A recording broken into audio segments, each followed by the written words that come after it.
Que a paz e a bênção de Deus estejam com todos que nos ouvem, iluminando seu dia e a sua semana. Hoje a gente vai mergulhar fundo em um dos capítulos mais visuais e, olha, francamente, mais estranhos da Bíblia. O capítulo 13 de Jeremias. O material que a gente tem em mãos é o próprio texto bíblico na Nova Almeida Atualizada e principalmente o comentário do teólogo Charles H. Dyer, que vai ser nosso guia para decifrar o que está por trás dessas imagens tão fortes. E a nossa missão aqui é tentar responder uma pergunta central, né? Por que um profeta, um homem da palavra, de repente precisa se tornar um ator, quase um artista performático? Exato. O que acontece quando as palavras perdem o seu poder? E a única forma de sacudir uma nação que está em queda livre é através de atos simbólicos, atos chocantes. Vamos investigar essa história. Ok, vamos começar a desembrulhar isso porque a primeira cena já é bem bizarra. É mesmo. Deus dá uma ordem muito específica a Jeremias. Vá, compre um cinto de linho e ponha-o na cintura, mas não o meta na água. É uma instrução, assim, cheia de detalhes. Comprar, usar, mas não lavar. Qual é a lógica por trás disso? Então, essa ordem só faz sentido quando a gente entende o contexto que o material do Dyer nos apresenta. Judá, o povo de Jeremias, tinha chegado num ponto de total apatia espiritual. As pessoas não ouviam mais. Não ouviam mais. As pregações, os sermões, os avisos, nada mais funcionava. Era como falar com uma parede. Então, Deus muda a estratégia.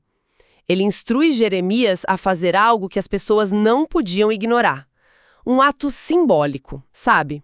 Um tipo de teatro de rua profético. Para quebrar a indiferença. Exatamente, pensado para fazer as pessoas se perguntarem: o que esse maluco está fazendo agora? Uma performance para furar a bolha da indiferença. E a performance continua.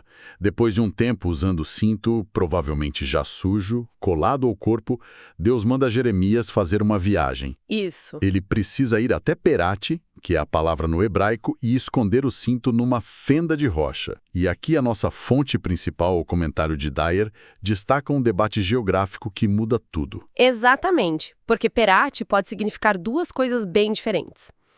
A primeira e mais famosa é o rio Eufrates. Certo. Se fosse isso, Jeremias teria que encarar uma jornada absurda de mais de 1.100 quilômetros, ida e volta. Seria um ato de obediência, assim, heróica, quase sobre-humana, só para esconder um cinto. E essa diferença de 5 quilômetros contra mais de 1.000 é crucial. Uma é uma caminhada, a outra é uma expedição de meses. Isso muda completamente a natureza do ato, né?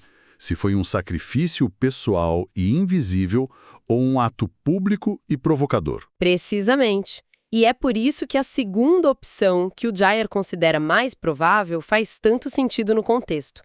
Existe uma vila chamada Pará, que ficava a apenas 5 quilômetros da cidade natal de Jeremias. Ah, interessante. E a grafia em hebraico é idêntica à de Eufrates. Se fosse nesse local próximo, a comunidade veria Jeremias saindo com seu cinto, voltando sem ele. O burburinho começaria, sabe? A performance ganharia uma plateia. Faz sentido, o objetivo não era o sofrimento do profeta. Não, era a visibilidade da mensagem. Mas, por outro lado, fico pensando, o simbolismo de uma jornada excruciante até o Eufrates, o rio que representa o futuro exílio na Babilônia, não seria, poeticamente, ainda mais poderoso?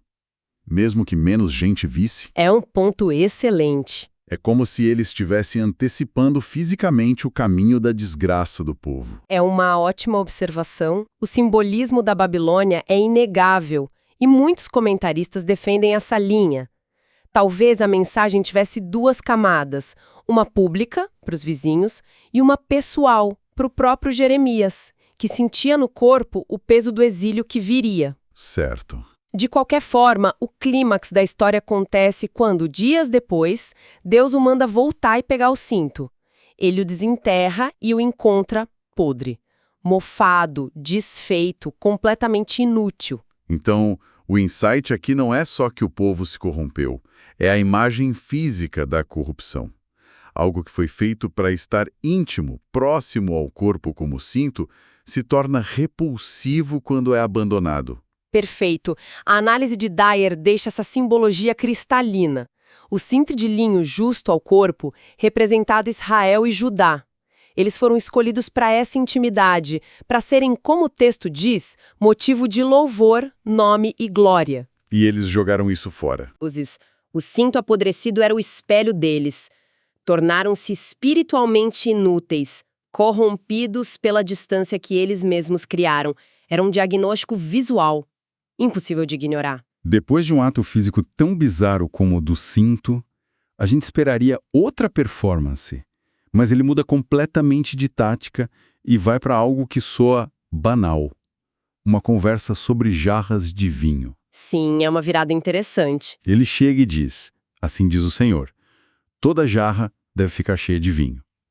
Parece um passo atrás, parece óbvio demais. E o povo deve ter tirado um sarro, né?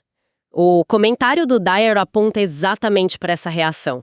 Eles provavelmente ridicularizaram Jeremias. Nossa, que grande revelação, profeta. É claro que jarras são para encher de vinho. Eles caem na armadilha da obviedade. Caem direitinho. Quase uma armadilha retórica, então. Ele joga uma isca óbvia para o povo concordar e baixar a guarda. E só então ele revela o verdadeiro significado, que é terrível. É isso? Exatamente essa jogada. Ele usa a concordância deles em algo trivial para aplicar a metáfora ao destino deles. A verdadeira mensagem era: assim como as jarras, todos vocês, reis, sacerdotes, profetas, o povo todo serão cheios. Mas não cheios de vinho de celebração. Não, cheios de embriaguez. E essa embriaguez aqui não é a alegria de uma festa. É um símbolo para outra coisa. Sim. No vocabulário profético, a embriaguez é frequentemente um símbolo do juízo de Deus. É a confusão mental, a desorientação, o estupor que toma conta de uma pessoa ou nação sob o peso da ira divina. Eles ficariam perdidos. Tão tontos e perdidos pela calamidade que não saberiam como reagir, tropeçando nos próprios pés. A nação inteira ficaria cambaleante, sem rumo. E a imagem não para por aí. O texto diz que Deus vai arrebentá-los uns contra os outros, tanto os pais como os filhos. Não terei piedade, nem pouparei, nem terei compaixão. A imagem de jarras de barro sendo quebradas é de uma violência. É uma imagem de autodestruição total. Não é apenas um inimigo externo que virá destruí-los. Sob o juízo de Deus, eles se voltarem uns contra os outros. Uma guerra civil. Um colapso social completo.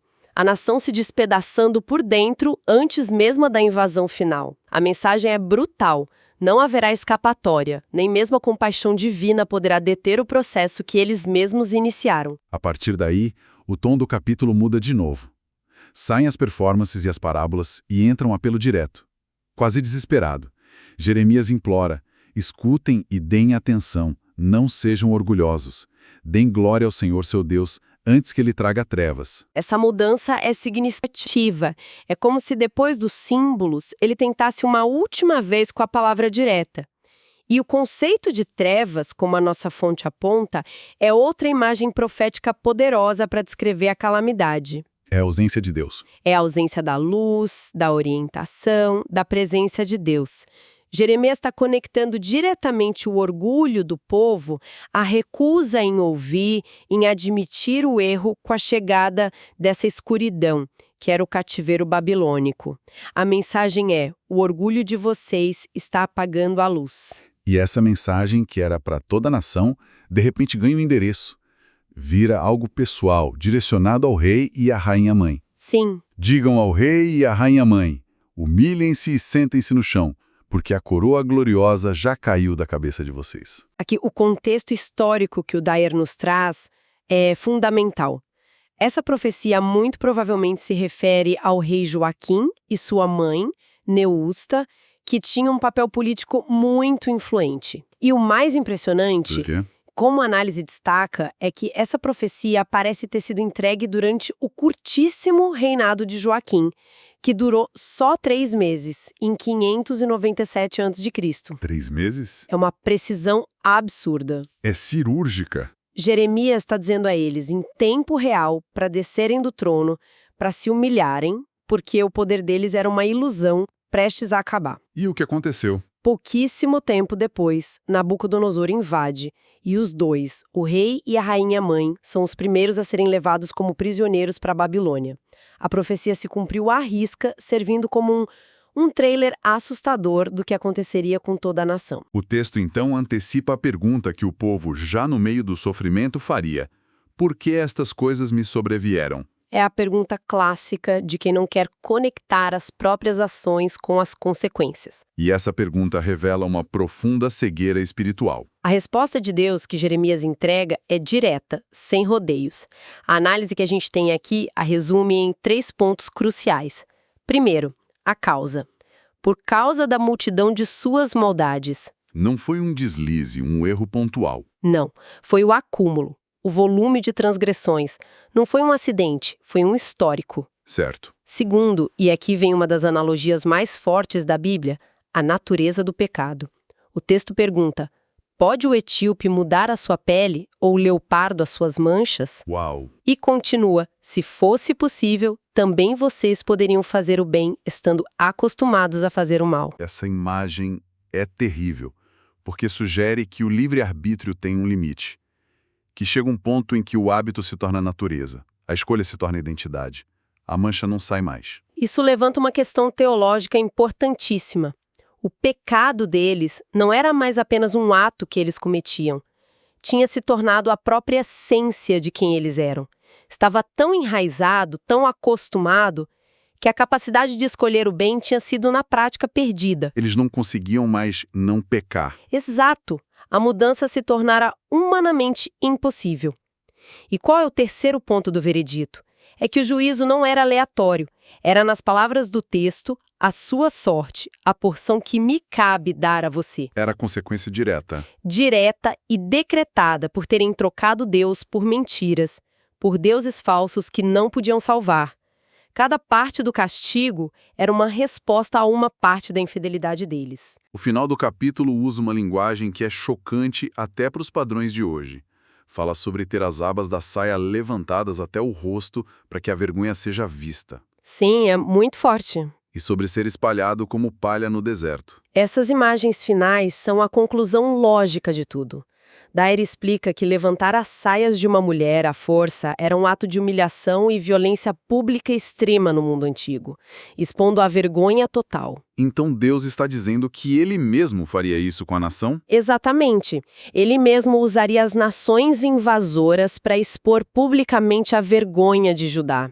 A idolatria deles, que eles viam como prazerosa, os adultérios, a prostituição descarada, seria revelada ao mundo como a coisa vergonhosa e detestável que realmente era. A nação seria publicamente desonrada. Então, o que tudo isso significa quando a gente olha para o quadro completo? Fica claro que este capítulo é uma aula sobre a anatomia do colapso.